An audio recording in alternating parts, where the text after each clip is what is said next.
Gemini, welcome to your March 2020 general tarot reading. It's Rena here, so I've been doing this just to get that broad of choices. Get some fresh cards in here, fresh choices. Okay.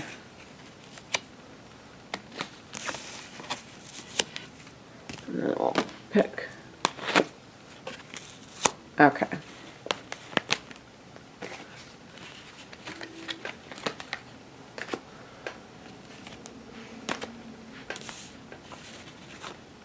So the first two cards that I got were kind of solitary cards in a lot of ways. Okay. So the Nine of Pentacles is a card of financial independence. And this can simply be, it's kind of like a weird, this is one of those weird cards to me, because it's like, what does it really mean? What does it really imply? And for me, I always see it in a very predictable way, which is that a person is trying to, especially like a woman, even in today's world, is trying to feel a sense of autonomy. And the money is the only thing that holds them back, and they're thinking, do I have enough to be financially independent? So what I'm going to do, I don't usually do this. I want to read some other possibilities, because my mind cannot envision anything else, and I want to, because this is a general reading, and I always think about it in terms of personal matters. I just want to get some keywords here. Oh, well, this is very interesting. They were talking about, well, they say financial independence. They say retirement for mature people. So that's a form of that. Luxury, self-sufficiency. Right, self-sufficiency. I think that's a good word, because it can transcend dollars and cents. And I think that's what I was really looking for. But it did, they said financial independence too. So I'm trying to think of, I'm trying to look beyond just the typical.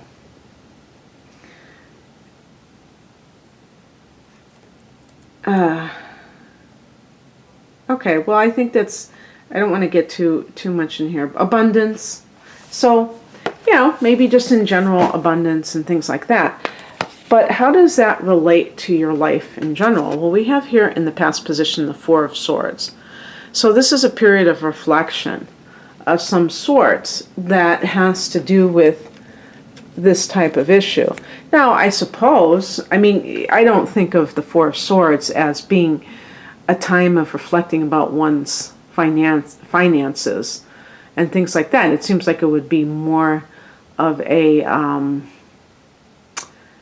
spiritual kind of an exercise. However, I do think that in some cases, the Four of Swords can definitely be someone who is looking at their life as a whole and saying, okay, what is it that I'm trying to do here? Where do I go from here, I should say. So whether it's like a person who is married or living with somebody and they decide to separate from that person, maybe not break it off altogether, but they want to kind of get their head together. Or if it's somebody who has been working and maybe has amassed a certain amount of money and wants that sense of,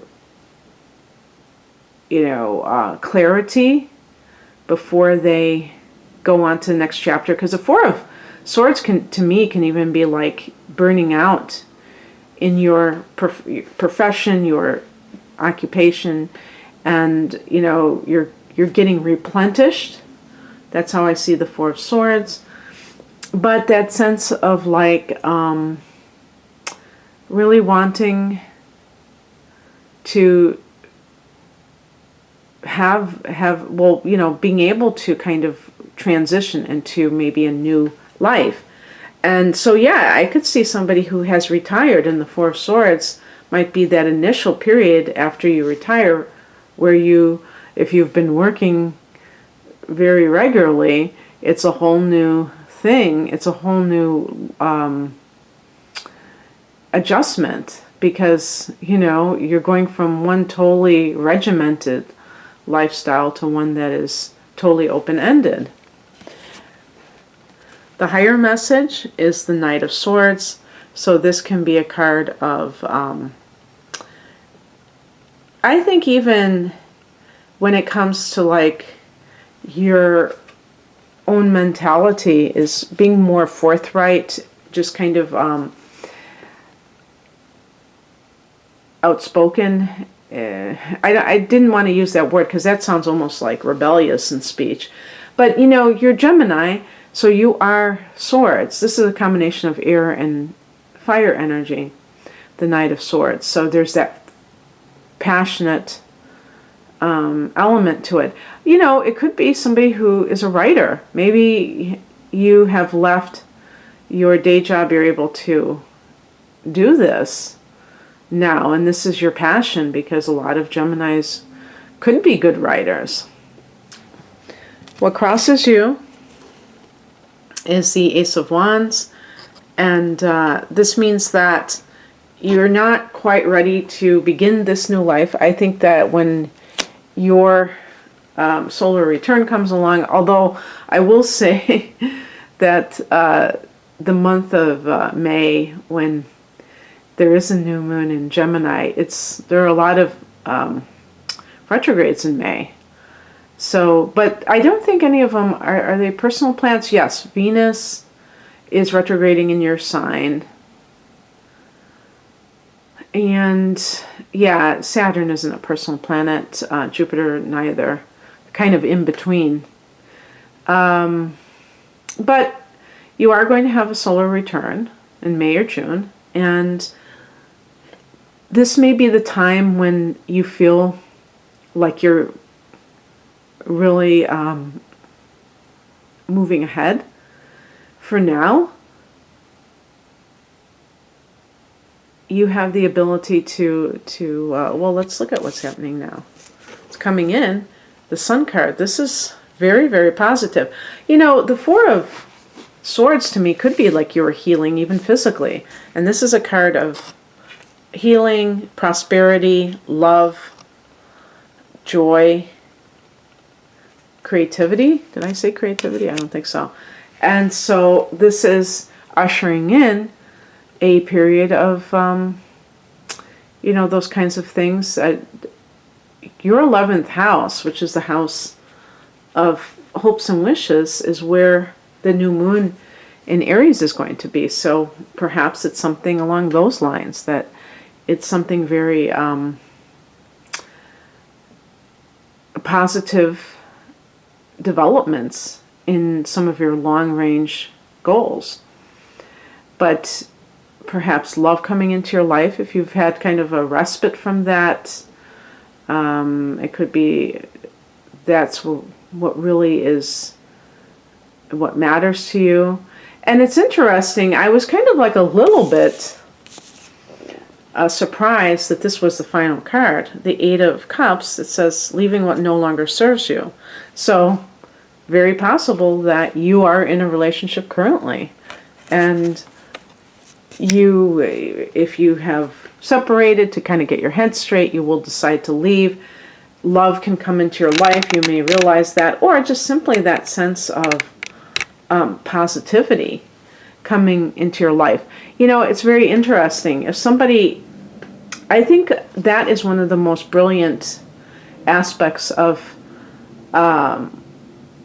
separating from a partner is that you're not just making this decision, very suddenly. You're like deliberating. You're going to spend time in reflection, and also at the same time experience life without that person there 24/7. And that can be, I think, the best gauge of what decision you need to make, because you may discover that you're happier when you're not around that person. And because when we are around somebody all the time, we just get used to that influence, and we don't even think about not having it in our life. And then so it gives you that space to be able to do that. And then you decide, you know what, I was going to say I can do bad all by myself, or however that saying goes. But I mean, I can have a happy life all by myself. I don't need this person. Actually, this person's coming between me and my happiness. So that's actually a bad thing for me to be there. I also think with the Four of Swords and the Eight of Cups that you may be with some kind of a spiritual influence here. And perhaps this is a time of self-discovery through some sort of spiritual path, spiritual journey that you feel compelled to take. Yeah,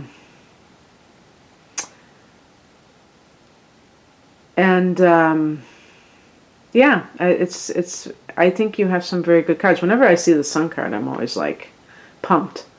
So I hope that you enjoyed this, Gemini. If you'd like a private reading, most of my readings are astrologically based. Please check me out at rainamoonastrology.com. The link is below. Take care. Bye.